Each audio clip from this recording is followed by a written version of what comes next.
No more drugs. I'm done using drugs, okay? Guess what happens? I'm using drugs 15 minutes later, 10 times a day in the hospital.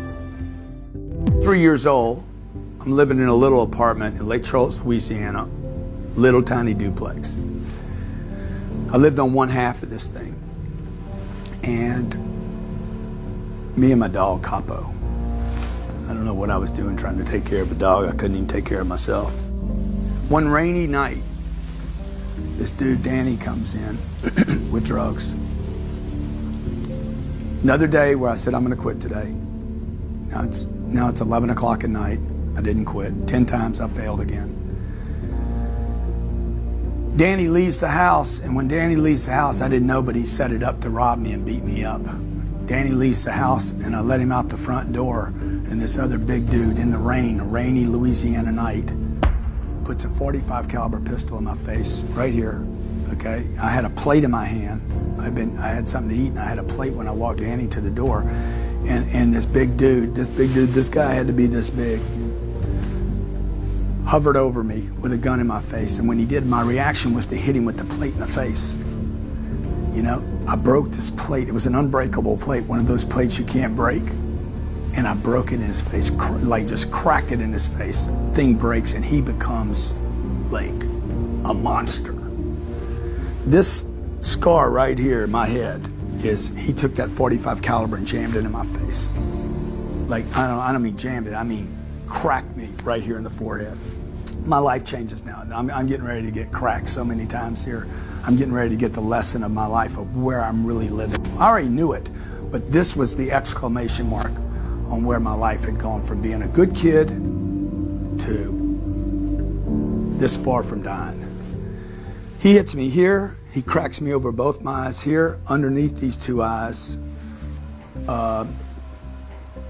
What's the word? Incapacitates both of my arms. Incapacitates both of my arms because he takes and chops them both behind the elbows so you can't use your arms. Like literally, I'm walking around, I can't move my arms.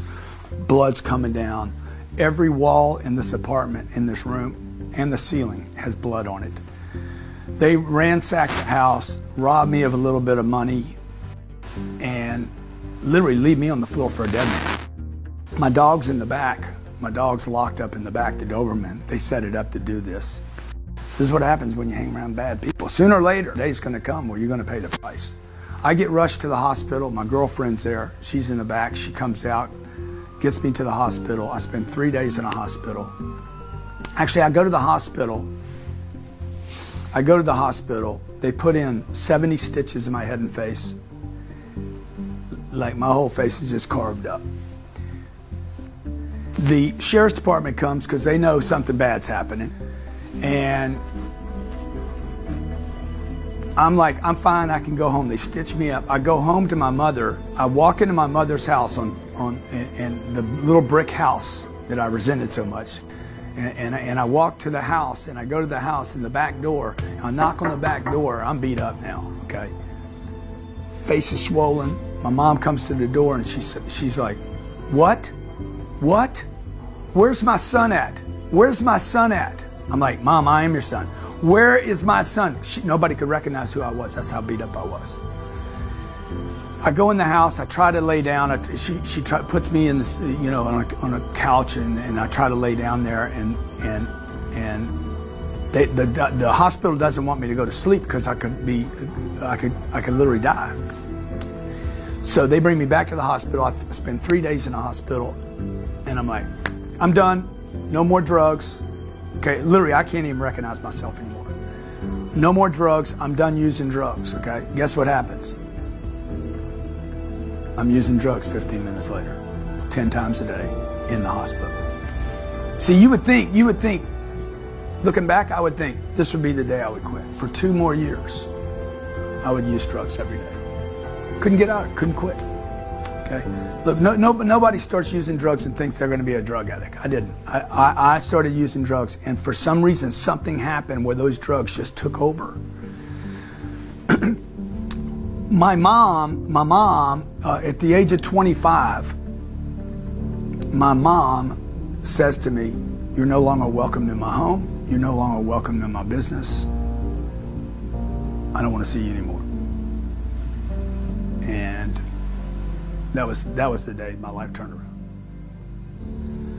So 24 hours later, I was in a treatment center because my mom had the courage to say, enough is enough, I'm done. Really, everybody was pretty much done with me at this point. You know, my older brother died when I was 20. So 3 years, well, I guess, yeah, 5 years before this, my older brother dies. He was worried about me. All I know at this point, I lost my dad when I was 10, I lost my brother when I was 20, I lost, you know, I gave up my career and maybe I'm gonna be a baseball player to drugs. I've lost 5 or 6 jobs now, and I'm a loser, dude. I'm a total loser. But I do have this little light inside of me that says I'm special. I have this little thing inside of me that says, hey, you are special, you know? You have something.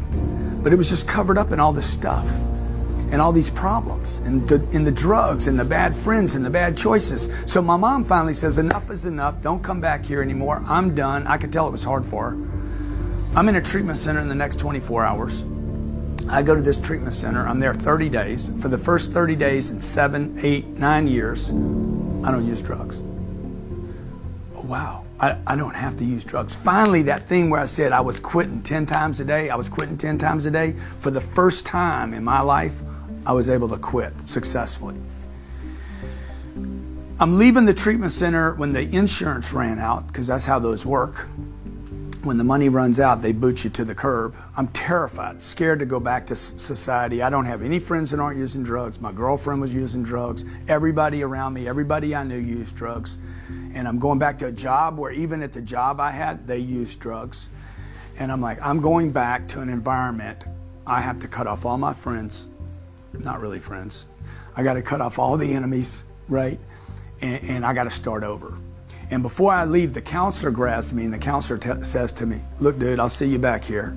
Probably, you know, if you don't die, I'll see you back here. And I'm like, what are you talking about, dude? I'm not coming back here. And he's like, oh no, you're coming back. And then he gives me the lecture.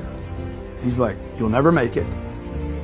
See, when you go to a treatment center, you tell them everything about your life. Like all your secrets, all your inhibitions and your, you know, the things you want to do in your life, right? And so I'm telling them in this thing, everything I've done wrong, I share my whole life, but I also share with them what I want to do, my inspiration in life. I'm going to write books, I'm going to speak to audiences, I'm going to help people, I'm going to tell people this story about drugs and how damaging they are, and I'm going to be somebody, I tell them. And they're like, no, dude, you're a drug addict. And all you're ever going to be, this is what the counselor tells me, all you're ever going to be is a drug addict. You need to give up all the ideas of writing books, speaking to audiences, being rich. I always wanted to be rich. I wanted financially to be rich my whole life. I wanted to be my dad. I wanted to be the guy that could take care of his family. They said, you need to give up all those ideas and settle for one thing, not using drugs. If the day ends and you don't use drugs, Grant, that is a good day for you.